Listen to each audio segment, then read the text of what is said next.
ধর ধর ধর, ভাবলাম মরতে যাওয়ার আগে একটু নেল পালিশ উপর, তা না তোমার জন্য আমরা 5 দিনের জন্য রান্না করে যেতে হবে। বলি নন্দীটা করে কি? আরে তুমি বুঝছো না কেন, নন্দী ভালো রান্না করতে পারে না, ও শুধু স্যালাডটাই ভালো মতো করতে পারে। কেন? ওকে যে আমি আগের বছর পায়েস রান্না করা শিখিয়ে দিয়ে গেছিলাম। আই নন্দী, তোকে যে আমি আগের বছর পায়েস বানাতে শিখিয়ে দিয়ে গেছিলাম, তুই ভুলে গেছিস? থাক থাক, তোমার প্রভু তোমাকে গাজা বানিয়ে দিতে শেখালে সেটা তুমি শিখে যাও, আর পায়েস বানাতে শেখো না। না যা, আলমারি থেকে আমার লাল নীল পালিশটা নিয়ে আয়, আর বাদ বাকি 4টা হাতে করে দে, 6টা আমি করে ফেলেছি। মুখ পালিশ থেকে মনে পড়লো লক্ষ্মী সরস্বতী জামা কাপড় গুছিয়েছে। মা লক্ষ্মী, ও মা লক্ষ্মী, এই তোরা জামা কাপড় গোছালি? আমাকেই সব করতে হবে নাকি? আহা, গনসা, ও গনসা, কার্তিক, না আমাকেই যেতে হবে। মা লক্ষ্মী, মা তোমাকে কতবার বলেছি চিল্লামিল্লি করো না, আমি থাকতে পারিনি। হ্যাঁ হ্যাঁ, শাড়ি নিয়ে নিয়েছি। প্রথম দিন ষষ্ঠীতে লাল, তারপরের দিন হলুদ, তারপরের দিন নীল, তারপরের দিন গোলাপি, তারপরের দিন খয়েরি। কেমন? এত ভারী শাড়ি, এত গয়না কেন মা? এইটুকু গয়না তো আমি প্রত্যেক বছরই পরি। আমি বেনারসি ছাড়া কোনো শাড়ি পরবো না মা। এত গয়না উঠবে না গজেতে। আচ্ছা দেখছি, 2টো সুটকেসের জায়গায় একটাই সুটকেস নেব গয়নার, ঠিক আছে?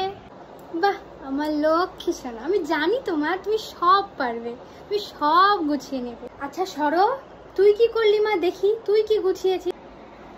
আমার তো প্রত্যেকবার একই মা, তুমি কেন বারবার জিজ্ঞেস করো? আর তুমি তো জানো আমি সাদা ভীষণ ভালোবাসি। আবার সেই সাদা? এই বছরটাতে একটু লাল হলুদ পরো। ওই রং বেরঙের শাড়ি পরে গেলে বাচ্চাদের ডিস্ট্রাকশন হয় মা, পরাতে অসুবিধা হয়। এই সরো, আমার একটা হলুদ বেনারসি আছে, দেখবি তোর পছন্দ হবে। এটা আমি অষ্টমীর দিন রাত্রে পরবো বলে ভাবছিলাম। পরবি? একটু লাইটের মধ্যে একবার গায়ে লাগিয়ে দেখ, বাহ কি সুন্দর লাগছে। ঠিক আছে ঠিক আছে দিদি, এইবারের মতো আমাকে ছেড়ে দে, কেমন? প্রত্যেকটা বছর তোমার ওই সাদা সাদা সাদা একই এখন মরতে। আমার পুজোর দিন ভ্যালেন্টাইন্স ডে নামে প্রখ্যাত হয়ে গেছে মা, তার মধ্যে যদি আমি লাল রঙের শাড়ি পরে যাই। আচ্ছা আচ্ছা ঠিক আছে, কিন্তু তোমার বিনে হাতে করে নিয়ে যেতে হবে, ও আমি গজেতে ওঠাতে দেব না। হ্যাঁ তাই বরঞ্চ ভালো, আমি গজে বসে তোমাদের গান শোনাতে শোনাতে যাব। কেমন কেমন হয় লক্ষ্মীদি?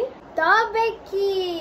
আচ্ছা গজের থেকে মনে পড়লো, বিশ্বকর্মা তো আমাকে এখনো গজও দিয়ে যায়নি। সবার চিন্তায় তো করলে উমা, শুধু আমারটাই বাদ দিলে।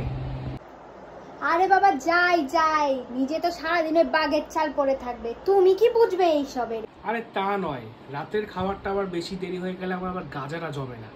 তা বলি, যখন এতই তোমার তারা, তাহলে নিজে বেড়ে খেয়ে নাও না কেন? বেশ, তবে আমি নিজেই পারছি। থাকবে, তুমি রান্নাঘরে গেলে তোমার গঙ্গার জলে আমার গোটা রান্নাঘর নাইয়ে দেবে।